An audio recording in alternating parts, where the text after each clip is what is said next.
저는 한때 사형리만 믿으면 구원 문제가 끝난 줄 알았어요. 나중에는 구원에 확신이 생겨야지 구원 문제 끝난 줄 알았죠.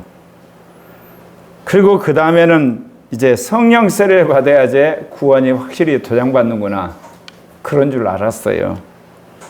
그리고 나중에는 영의 음성을 듣고 이제 순종하면 천국 가는 것이 분명한 줄 알았어요. 그런데 나중에서 이것에 문제가 있다는 걸 확실히 알게 된 겁니다. 그래서 오늘 여러분들에게 진짜 구원과 가짜 구원에 대해서 말씀드리려고 해요. 정확히 말하면 진짜 구원의 확신과 가짜 구원의 확신에 대해서 말씀드리려고 합니다. 여러분, 진짜 구원의 확신은 뭐죠? 나는 죽고 내 안에 주님이 사는 겁니다. 육신을 십자가에 못 박고 영으로 사는 자, 그가 확실히 구원의 확신 가운데 거하는 자라고 할 수가 있는 겁니다. 그러지 않은 모든 것들은 가짜 구원의 확신이 된다, 그 이야기입니다. 오늘 읽은 말씀의 바로 앞구절에 이런 이야기 했습니다. 분을 내어도 죄를 짓지 말며 해가 지도록 분을 품지 말고 마귀에게 틈을 주지 말라. 여러분, 화내는 것 죄 아니에요.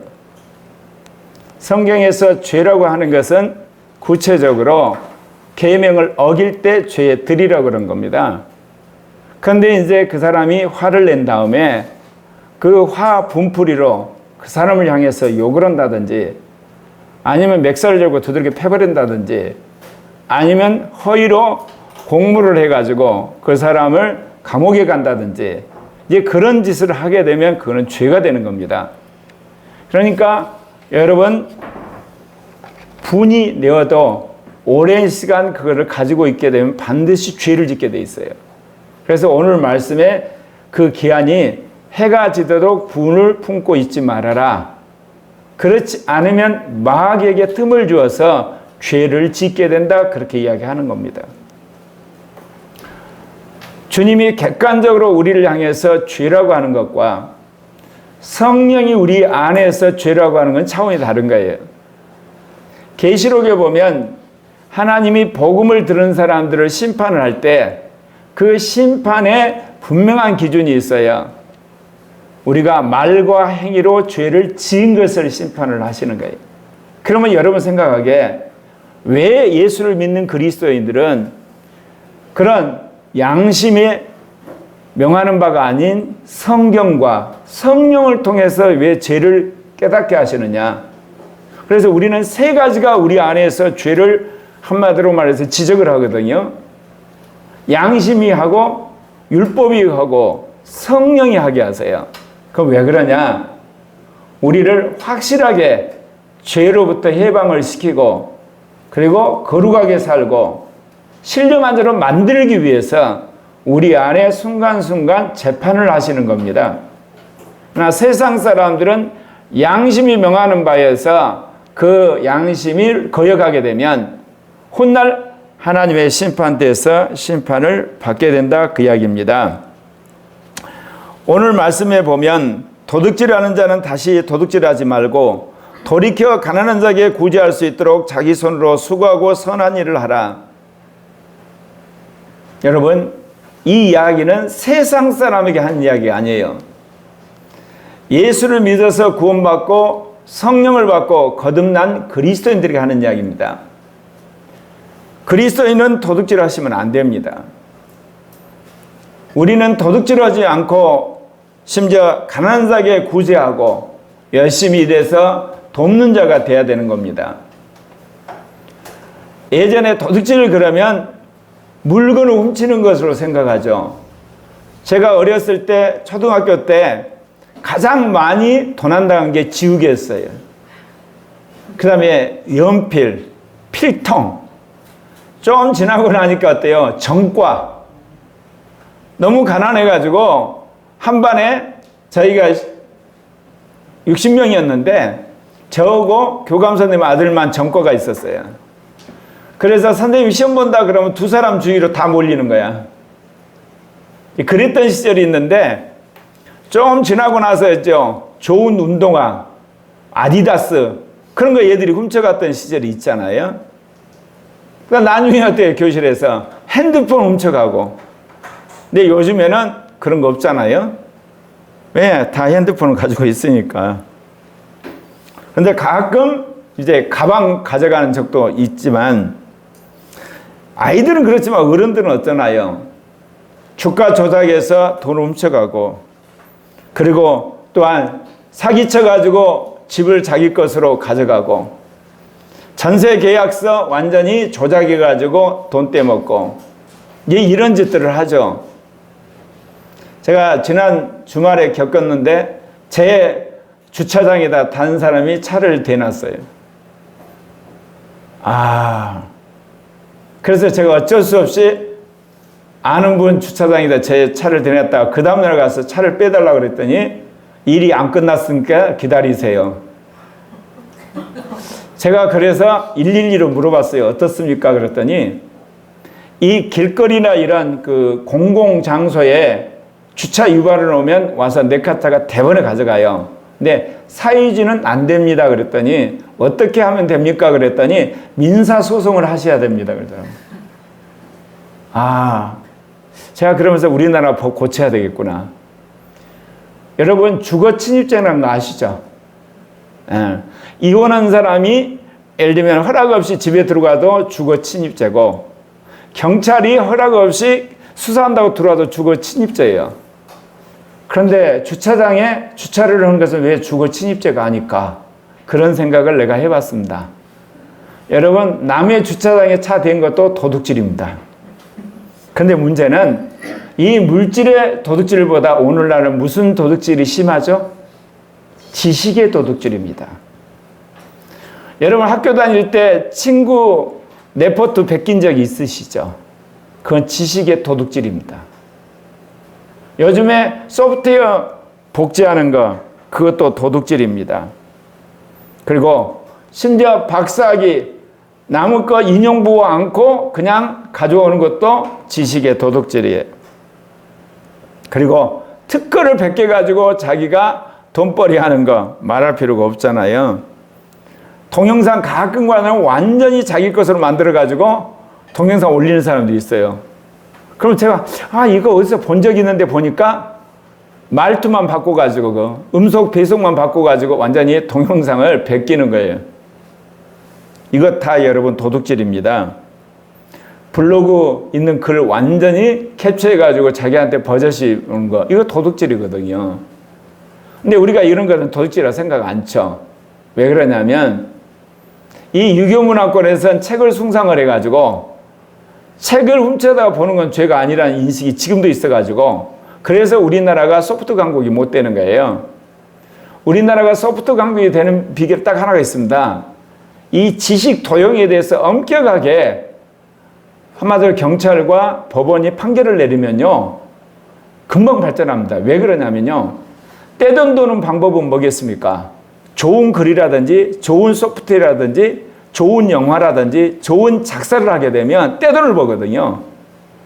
미국은 베스트셀러 작가가 재벌이 되는 거 아시죠? 베스트셀러 작가로서 책 한 5권만 딱 쓰면요 재벌이 돼버려요.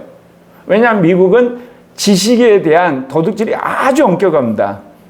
그러니까 사람들이 다 돈을 지불하고 사요.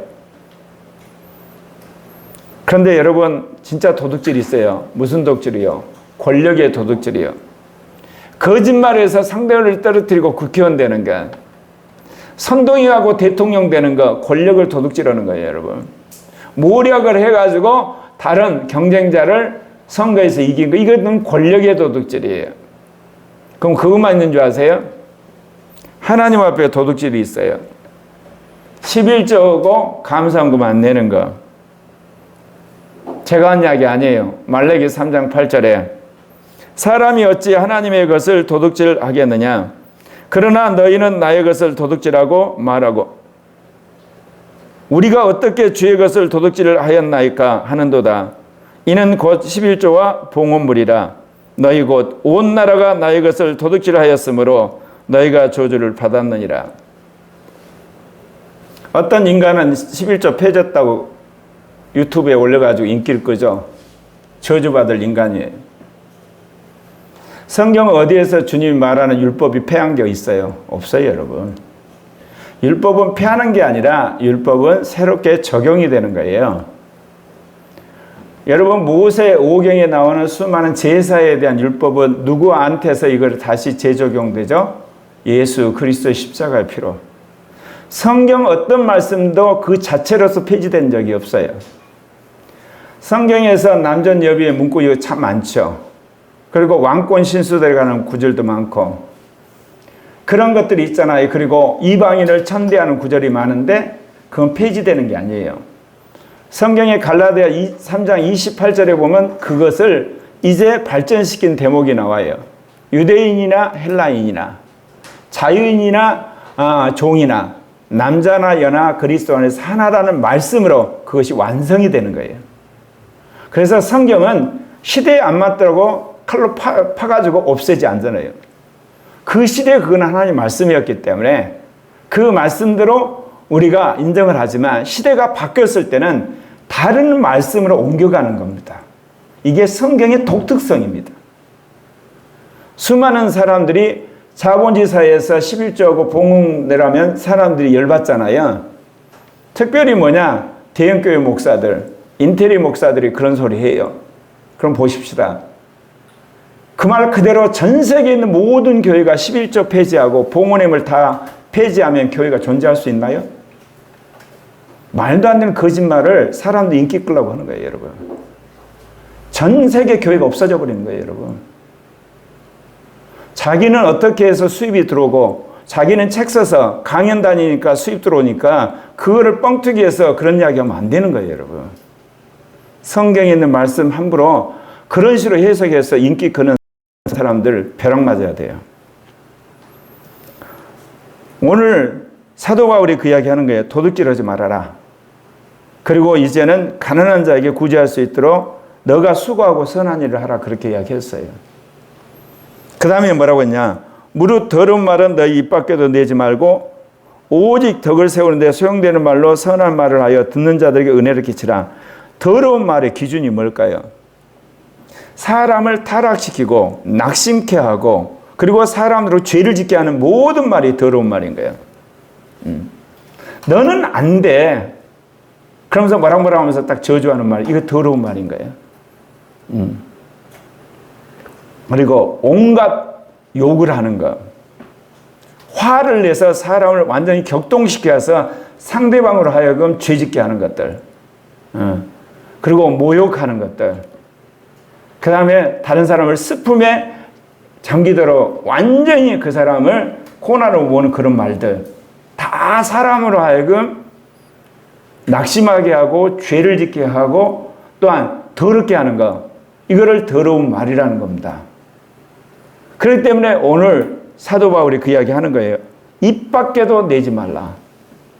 이거 얼마나 어려운 줄 아세요? 평상시에 우리 그런 말 안 쳐. 그런데 언제요? 손해봤을 때. 그리고 이해관계 충돌할 때. 화날 때. 그리고 내가 모욕당할 때. 내가 코너에 몰렸을 때. 나도 모르게 내 입에서 이게 다 나오는 거예요, 이제. 근데 어때요? 이거 입 밖에 내지 말으라고 그랬어요. 그러면서 덕을 세우는데 소용되는 선한 말을 하여 듣는 자에게 은혜를 끼치라는 거예요. 그러니까 더러운 말은 뒤집어서 말하면 그 사람이 갖고 있는 은혜, 그 사람이 지금 누리고 있는 성령의 충만함을 소멸시키는 모든 말이 더러운 말입니다. 그래서 여러분들은 어찌하든지 상대방으로 하여금 성령 충만하고 격려를 하고 그리고 열심히 살도록 하고 그리고 은혜를 구하도록 그런 말을 쓰는 여러분 되시기를 바랍니다.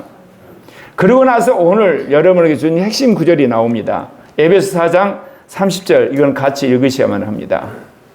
시작. 하나님의 성령을 근심하게 하지 말라. 그 안에서 너희가 구원의 날까지 인치심을 받았느니라. 이 말이 바로 구원의 확신과 관계된 말입니다. 진짜 구원의 확신은 뭡니까? 죄를 지으려고 할 때 양심의 가책을 받는 사람은 진짜 구원의 확신이 있는 거예요. 그리고 죄를 지으려고 마음먹는 순간 때요, 이 죄를 지으면 분명히 대가를 치를 건데 그러면서 걱정이 앞서는 사람, 이건 구원의 확신이 있어서 그런 거예요. 또 죄가 지으면 드디어 걸려버렸구나, 그 즉시 죄를 시인하는 사람, 구원의 확신이 있어서 그런 거예요. 그리고 누가 자기 죄를 지은 것에 비난하면 변명하지 않고 그 수모를 받아들이는 사람, 죄의 구원의 확신이 있어서 그런 거예요. 잘 들으세요, 이게. 그러면서 자신이 얼마나 악한지 돌아보는 겁니다. 나 같은 놈을, 나 같은 년을 주께서 예수 그리스도의 피로 구원하셔서 여기까지 오게 하셨구나.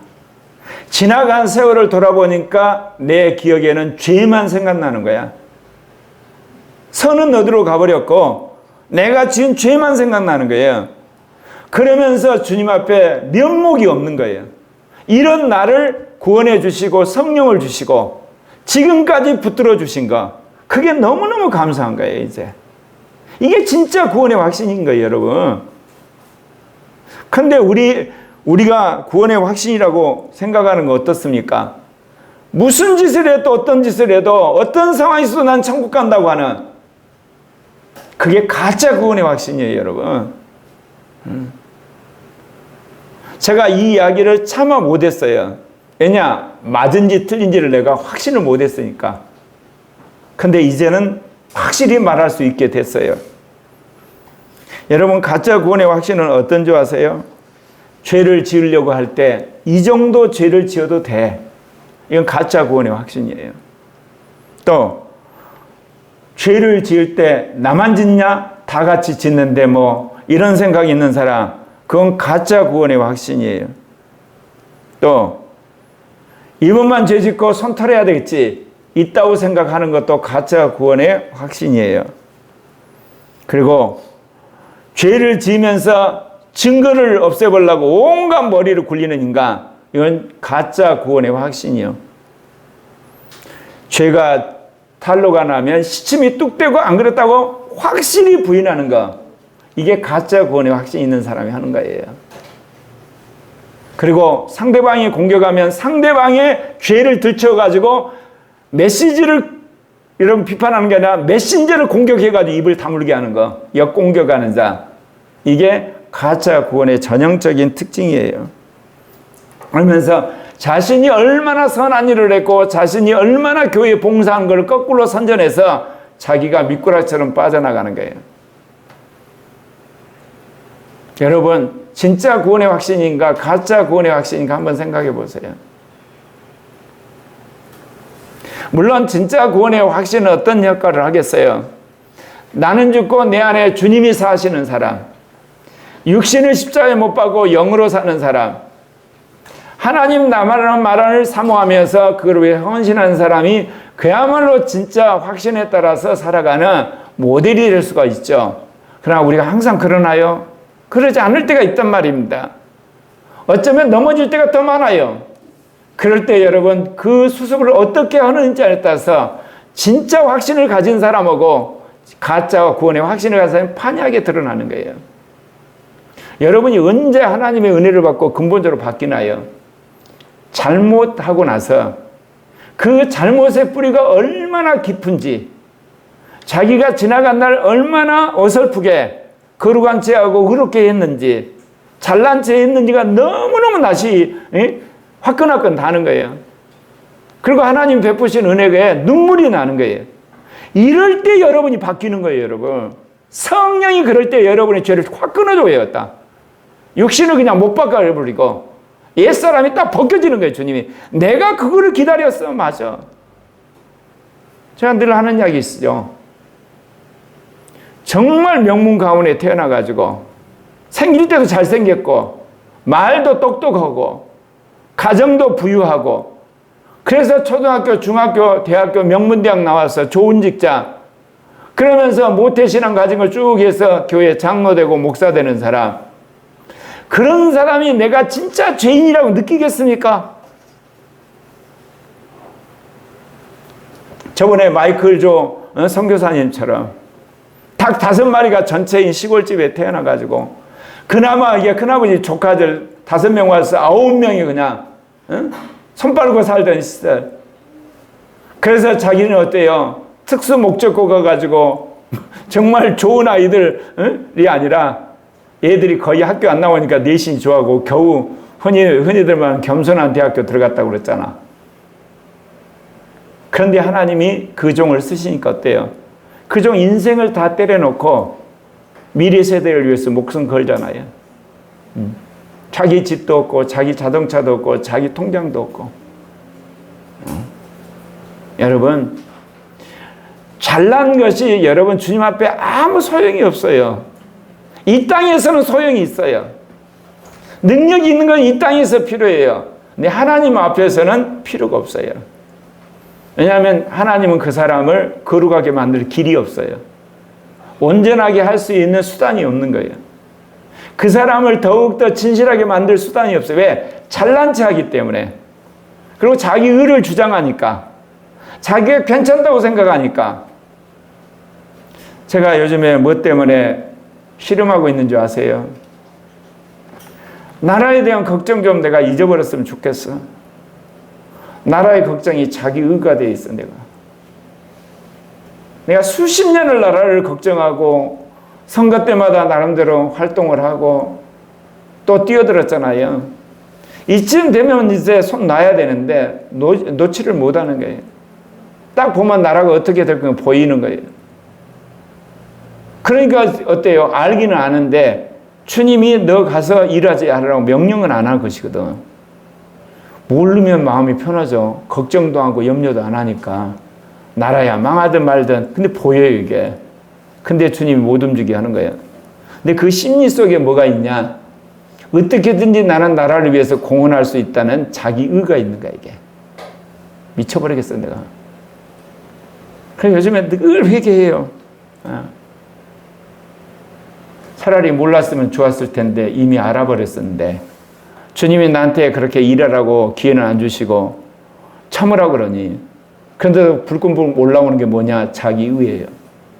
여러분 자기 의란 것이 항상 사람들한테 뭐 자랑하고 나는 선하다 그러고 그리고 나는 이제 괜찮다고 그것만 자기 의가 아닌 거예요.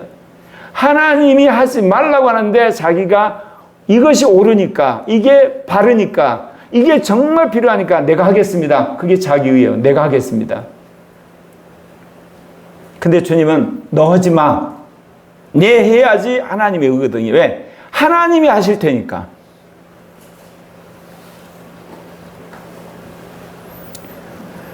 하나님의 성령이 근심합니다. 언제요? 죄 지면 근심하십니다. 육신적으로 살아도 근심합니다. 자기가 주인 노릇하면 근심하게 돼 있어요. 저는 수십 년 동안 그거를 경험한 거예요.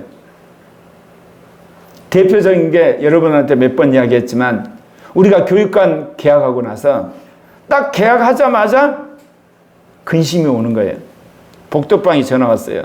사장님, 지금이라도 취소하면 됩니다. 복덕비만 날리면 됩니다. 자존심 있지.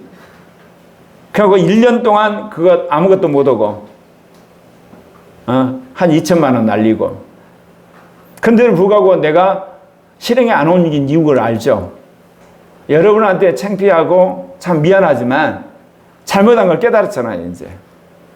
그러면 그 수모를 둘러써야 된다는 걸 내가 아니까.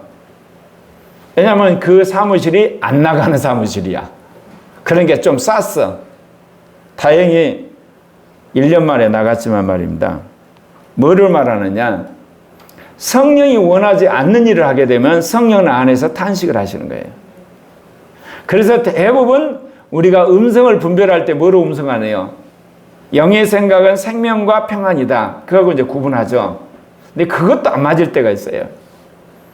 왜냐하면 자기가 거기에 대한 확신을 가지고 있으면요. 자기 안에서 생명과 평안이라는 걸 조작을 해요. 그러니까 주의 뜻을 분별하는 것이 그렇게 쉽지만은 않아요. 특별히 아주 중요한 국면에 가게 되면 정말 하나님이 우리를 도와주시면 분별할 수 있는 건데, 근데 뭐라고 그랬어요? 그 안에서 너희가 구원의 날까지 인치심을 받았느니라. 자, 하나님의 영이 우리에게 구원의 확신을 인치시는 거예요. 근데 죄를 지게 되면 하나님의 영이 근심을 해요. 그러면 구원의 확신이 흔들려요. 구원의 확신이 흔들리면 어떻게 해야 되겠습니까? 이유 불문하고 회개하는 거죠. 주여 잘못했습니다. 그러면서 자기가 지은 모든 죄를 다 실토하는 거예요. 그리고 나서 때요, 돌아보니까 하나님의 은혜였더란 거야. 그동안 내가 자기 주장한 것이 너무나 창피하고 부끄럽고 미안하고, 그러면서 사람이 겸손해져요. 그러면서 죄가 떨어진단 말입니다. 그렇기 때문에 여러분, 하나님이 기뻐하는 사람이 되는 길이 두 길이 있습니다. 나는 죽고 주님이 사는 그 길을 따라서 여러분, 주님이 말씀하신 걸 순종하면 가든지, 가다가 넘어졌을 때 잔소리 없이 회개하고 두 손 들고 주의 은혜에 감사해서 하나님께 긍휼을 구할 때 사람이 바뀌어요. 사람이 안 바뀌는 방법 거꾸로겠죠. 모든 게 잘 되어가요. 누구 때문에? 말로는 하나님의 영광, 그런데 속으로는 때 자기가 했다고 생각하는 자부심이 아주 강하죠. 그렇기 때문에 그런 사람에게 누가 질책을 한다든지 흔히들 비판을 하면 못 참아요. 또 어때요? 잘못하게 되면 아까 말한 것처럼 다 남 탓이에요. 은폐해요. 거짓말해요. 난 요즘에 보면서 참 하나님께 감사한 게 있어요. 뭐냐? 아, 이렇게 해서 주사파 씨를 말리는구나. 이재명이 대선에서 망하더니 국회의원이 됐어요. 근데 지방선거에서 망했잖아요. 이번에 민주당 대표가 되거든요. 아, 이래서 주사파 정탄을 완전히 폭망시키려고 하는구나. 그래서 나 하나님 참 놀라우신 분이구나. 그래요. 또 한편에서는 윤석열 대통령하고 김건희 여사 잘난 척하다가 폭망을 해가지고 완전히 밑바닥 기고 있잖아요. 겸손케 하셔서 하나님 감사하구나. 그런 건데 이게 눈에 보이기는 보이는데 그거를 주님이 끊으라 그러니 끊어야 돼. 그래도 주님이 뭐라고 이야기합니까? 너희는 모든 악독과 노함과 분냄과 떠드는 것과 비방하는 것을 모든 악의와 함께 버리고 서로 친절하게 하며 불쌍히 여기며 서로 용서하기를 하나님이 그리스도 안에서 너희를 용서하신 같이야. 우리가 왜 남을 사랑하나요? 하나님의 무한한 사랑을 내가 경험했거든. 아멘. 왜 남을 섬기나요? 예수님이 나를 위해 섬겨버렸어. 아멘. 왜 남을 배려나요? 하나님 그렇게 잘못했는데 보고 이날까지 나를 붙들어줘서 나를 천국으로 인도하려고 인내를 하고 계시거든. 이게 내가 깨닫고 경험을 한 거야. 그러니까 남한테 그렇게 되는 거예요, 여러분. 이거 없이 남을 사랑하는 건 다 쇼예요. 율법적인 거예요. 폼되는 거예요, 여러분. 내가 주님의 사랑을 안 받았는데 남한테 사랑한다? 그거는 여러분 형식이라니까. 결정적인 이해 단계에 딱 오라고 하면 돌변을 해가지고요, 그 사람 뒤통수 쳐버려요. 이런 나쁜 놈 있는가? 내가 이렇게 베풀어줬는데 어떻게 이럴 수가 있어? 그렇게 되는 거거든요. 제가 토요일날 주차장 사건을 딱 겪으면서 나는 몰랐는데 아무리 뒤져봐도 그 핸드폰 번호가 없는 거예요. 30분 기다리다가 제가 기도를 하는데 주님이 너는 지금까지 만사를 옳고 그름만 판단했냐? 다 이런 거 둘러쓰고 살아야 된다. 그래서 차를 둘 데가 없잖아. 마침 고목사님한테 전화를 했더니 그 비어있을 때 거기다 갖다 뒀어요. 그러면서 제가 요즘 훈련받는 게 있어요. 불의한 것도 주님이 조용히 있으라면 조용히 있자. 때가 되면 그거를 내가 알아서 심판한다. 참 힘들어요. 난 그렇게 살아온 사람이 아니거든. 불이면 불이고 정이면 정이고 옳으면 옳으면 그름은 그런 거지. 그러다 보니까 여기까지 와서 임마누엘 신학을 정립하게 되고 영적인 리더십이나 이런 것들을 주님이 주신 거거든요. 그런데 이제는 주님이 실천에 있어서는 때가 있기 때문에 항상 이게 잘난 체 하면서 옳고 그름을 따지고 진리냐 것이냐 따지고 그게 하나님의 뜻이냐 마귀의 뜻이냐 이게 분별해가지고 분별까지는 좋은데 내가 돌진앞으로 걸 주님 원하지 않으세요. 분별했으면 이제 누가 그 일을 처리할 것은 내가 알아서 명령할 테니까 너는 네 일 해라. 이게 진짜 골ጥ기 힘들어요. 왜냐하면 제가 실천적인 사람이잖아요. 전략적으로. 근데 주님이 하지 말라고 그러니까. 속으로는 그래. 나한테 가르쳐 주지는 말지. 근데 알려놓고 왜 하지 말라 그러는 거야. 주님 말 지도자가 되면 다 알고 있어야 된대. 맞기는 맞지만. 지금 뭔 이야기 하려고 하는지 아세요? 하나님의 사랑을 받은 사람이 사랑을 주는 거예요. 하나님의 인내를 경험한 사람이 다른 사람을 인내해줘요. 하나님의 긍휼을 받은 사람이 다른 긍휼을 하게 돼 있는 거예요, 이게. 그러지 않고는 불가능해요, 이게. 그래서 여러분, 우리의 신앙의 가장 핵심은 하나님과 나의 관계예요. 예수님과 나의 관계, 성령과 나의 관계 속에서 진한 주님의 사랑과 은혜와 은사를 경험할 때 그것이 자연스럽게 남한테 흘러가게 된다, 그 이야기입니다. 그래서 오늘 사도 바울이 그 이야기 한 겁니다. 모욕하는 말이나 상대방의 죄악을 폭로하는 말, 그래서 상대방의 실수를 확대시켜서 그 사람을 그야말로 코너로 모으는 말들, 시기하는 말, 질투하는 말, 화를 돋구는 말들, 저주하는 말, 모함하는 말, 그런 낙심케 하는 거 비하하는 말, 그런 말 해서는 안 되겠죠. 그런데 이게 우리 입에서 나와요. 우리가 이걸 해요. 왜 그러냐? 내가 이익을 취해야 되겠거든. 내가 편해야 되겠거든. 내가 사람들의 칭찬을 받아야 되겠거든. 내가 승진해야 되겠거든. 내가 돈 벌어야 되겠거든. 내가 기선을 제압해야 되겠거든. 전부 내가예요. 예수님이 어떤 분이에요? 하나님이 인간으로 돼가지고 오시는데도 가장 구차한 말 구육관에 거기서 오시고 인간 대접도 못 가고 나중에 붙들려가지고 십자가에서 끽소리 못하고 죽으시고 그래서 결국은 저 음부에 내려간 그 예수의 일생 그거를 주님이 우리에게 본받으라 그런 거예요. 네. 사랑하는 형제 자매 여러분, 구원의 확신이라는 게 뭐겠습니까? 하나님의 말씀대로 사는 것이 구원의 확신이에요. 그러나 못 살면요 회개하시는 거예요. 이런 나 같은 자를 주님 긍휼히 여기시는 거. 그래서 구원의 확신의 길은 말하자면 아까 말씀드린 것 두 가지뿐이 없습니다. 주님이 주신 말씀을 깨달았으면 믿음으로 가는 거예요. 영을 따라서 가는 거예요. 주의 면정에 순종하면서 가는 거예요.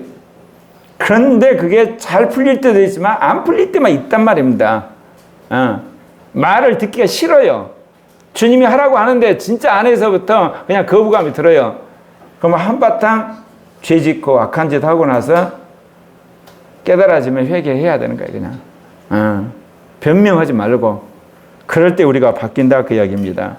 그렇기 때문에 사도 바울이 에베소 5장 1, 2절에서 뭐라고 그러냐? 그러므로 사랑을 받는 자녀같이 너희는 하나님을 본받는 자가 되고 그리스도께서 너희를 사랑하신 것 같이 너희도 사랑 가운데 행하라. 그는 우리를 위하여 자기 자신을 버리사 향기로운 제물과 희생제물로 하나님께 드리셨느니라. 사랑을 많이 받아본 너희는 하나님을 닮으라는 거죠. 하나님을 닮는 건 거룩한 삶을 사는 걸 말해요. 제가 저번 날은 김마리 간사한테 그 이야기를 들었어요. 아들이 그런 이야기를 했대요. 자신을 하나님께 드리는 것은 고영석 목사님처럼 사는 것이어서 난 싫다고. 그 이야기를 딱 듣길래 그렇게 보이겠구나. 나는 좀 좋은 샘플이 아니라 나쁜 샘플이 돼버렸구나. 그래서 내가 전화를 했어. 은상아, 내가 행복할 것 같으니 불행할 것 같으니 벌써 머리가 탁 돌아가잖아요. 행복할 것 같은데요? 난 무지막지하게 행복한 사람이야. 얼마나 신난 줄 아니? 그렇다고 해서 항상 내가 기쁘다 그런 건 아니야. 그러나 후회 없는 삶을 살고 나는 정말 신나는 삶을 살고 있거든. 그래서 행복도 두 종류란다. 세상에서 사는 행복이 있고 성령 안에 사는 행복이 있고 그야말로 세상에서 신나게 사는 게 있고 성령 안에 신나게 사는 삶이 있단다. 사람이 바뀌면 그렇게 돼. 그래서 내가 어느 정도 그 신나는 삶이 두 종류가 있고 기쁜 삶이 두 종류가 있다는 걸 이야기는 해줬어요. 그 은상이 입장에서 봤을 때는 나같이 사는 건 지옥 같은 삶이 되는 거죠. 되게 재미도 없고 그야말로 삶에 매력 하나도 없고 나 그러니까 주님한테 헌신 않겠다는 거야. 그래서 적당히 이제 크리스찬으로 살겠다는 거 아니겠어요? 사랑하는 형제 자매 여러분 가치관이 바뀌게 되면 여러분 저 같은 삶이 얼마나 신난지 알게 됩니다. 네, 그래서 제가 포기하면서 하는 거 아니겠어요? 사도 바울이 이어서 이야기합니다. 음행과 온갖 더러움과 탐욕은 너희 중에서 그 이름조차도 부르지 말라. 이는 성도의 마땅한 반이라. 음행하는 것, 온갖 더러운 것, 탐욕. 그것은 이름조차 부르지 말라는 거예요. 돈을 많이 버는 것과 돈의 환장은 차이가 있어요. 돈을 많이 버는 것은 능력이 있어서 많이 버는 거예요. 돈의 환장한 건 뭐냐? 돈을 쓰는데 인색한 거예요. 거기서 딱 드러나는 겁니다. 하나님 왜 돈을 주셨겠어요? 가난한 사람 주라고 준 거예요, 여러분. 주의 선교 사업을 위해서 쓰라고 준 거예요. 노동자들을 월급 주라고 준 거예요. 세금 많이 내라고 준 거예요. 그런데 탈세하고 노동자에게 임금 한마디 착취하고 헌금하지 않고 가난한 사람 돕지 않고 많이 쌓아서 먹을 거예요. 탐욕의 사람이에요. 아무리 그 사람이 그럴싸한 장로고 그럴싸한 사람에도 주님 앞에 갔을 때 주님은 너는 탐욕의 화신이야 하고 주님께 심판하세요. 누추함과 어리석은 말이나 희롱의 말이 마땅치 아니 오히려 감사하는 말이다. 어리석은 말이 뭐겠어요? 특별히 뭐냐? 상대방 기꺼먹는 것, 믿음을 그냥 잡아먹는 것들, 상대방의 기분 그야말로 잡치게 하는 것들, 그 다음에 그 사람이 하려고 하는데 격려하기보다는 좌절시키는 것들, 그런 것들이 어리석은 말들이에요. 누추함이란 것은 삶에 있어서 그 사람이 거룩하고 진실되고 그리고 정말 온전한 삶보다는 거꾸로 뒤집어서 비난하고 그 사람을 이렇게 공격해서 그 사람이 어때요? 세상으로 가게 만드는 그런 것들, 그리고 성적으로 사람들을 희롱하고 놀리는 것들, 이런 거 해서는 안 된다는 거예요. 그러면서 오늘 두 번째 주님이 말씀하신 제목입니다. 에베소 5장 5절 같이 읽겠습니다.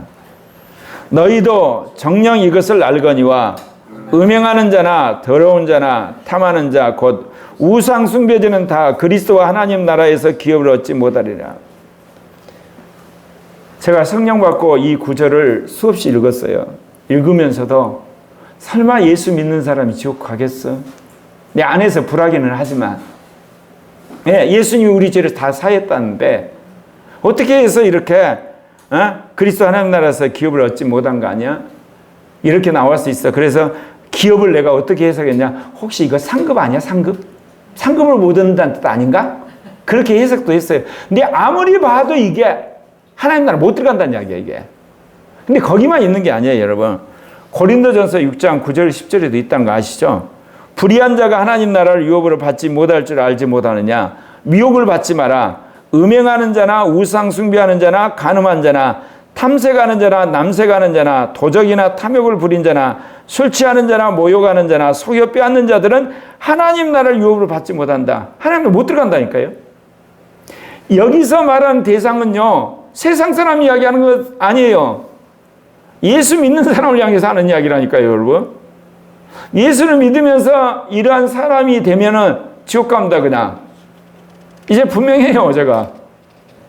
거기만 있는 줄 아세요? 갈라디아 5장 19절 21절은 뭐래요? 육체의 일은 분명하니 곧 음행과 더러운 것과 호색과 우상 숭배와 주술과 원수 맺는 것과 분쟁과 시기와 분냄과 당짓는 것과 분열함과 이단과 투기와 술취함과 방탕함과 또 그와 같은 것들이라. 전에 너희에게 경계한 것 같이 경계하노니 이런 일을 하는 자들은 하나님의 나라를 유업으로 받지 못할 것이요. 명확해요.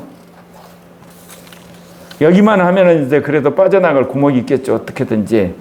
계시록 22장 15절에서 마지막 도장을 확실히 박아버려요.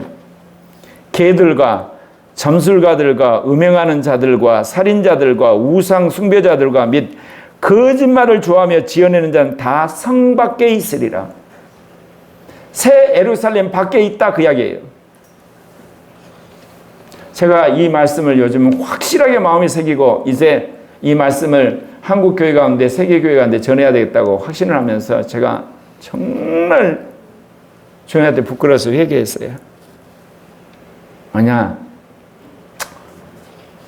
두 아들을 키우는 것도 그렇고 지금 있는 20대 이제 대학 가는 애들 키우는 것도 그렇고 지금 청소년들 키우면서 왜 내가 아이들에게 오직 신앙, 오직 영성, 오직 믿음을 말 안 했을까? 한번 여러분 생각해 봅시다. 엄밀하게. 그 아이가 구원의 문제가 완전히 해결되는 거 있잖아요. 나는 죽고 주님이 살고 육신을 받고 영으로 사는 사람을 만들었을 때 그게 하나님 나라의 유익이 되겠습니까? 흔히 적당 신앙생활하고 명문대학 나오고 좋은 직장 다지고 교회 헌금 많이 하고 그래서 괜찮은 장로 되는 게 하나님 나라에 더 공헌을 많이 하겠습니까? 은근히 저는 후자를 생각한 거예요. 근데 주님이 아니라는 거예요. 첫째란 거예요. 그 아이가 정말 나는 죽고 주님이 사는 자가 되고 영을 따라 살고 하나님 나라만을 위해 사는 자가 된다면 그 다음부터 그 아이의 인생의 전부는 누구를 위한 것이 돼요? 하나님만을 위한 것이 돼버려요. 그러면 그 아이를 통해서 하나님이 교회에서, 가정에서, 직장에서, 학교에서, 기업에서, 연구소에서, 나라에서, 정당에서, 관공서에서 그 아이가 하는 모든 일은 하나님 나라를 위한 길이 돼버리는 거예요. 왜 이 길을 몰랐을까? 가장 하나님 나라의 위대한 일을 할 수 있는 길이 뭐냐? 구원 문제를 끝장내는 거예요. 나는 죽고 주님이 사는 자가 되는 거예요.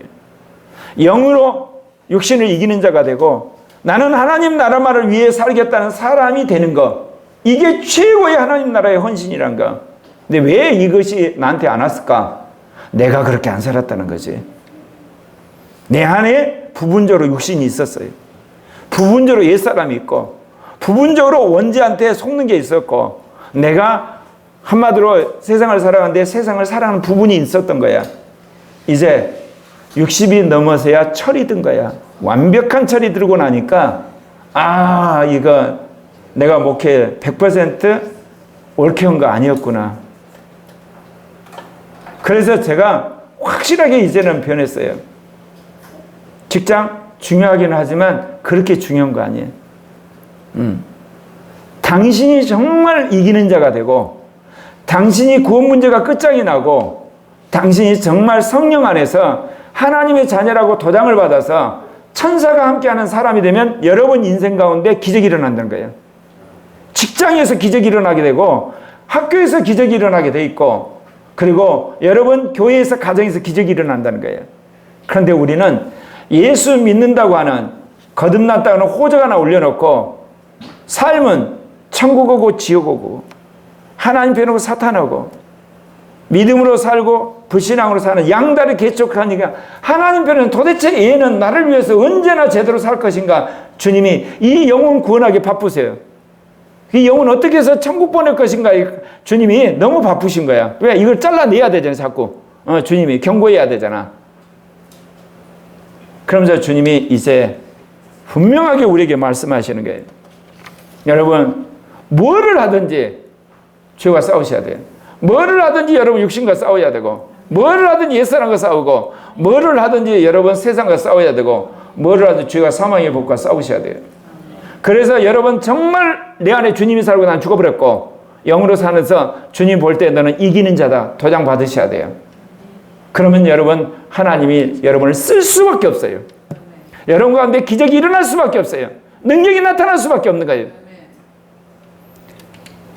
누구든지 헛된 말로 너희를 속이지 못하게 하라.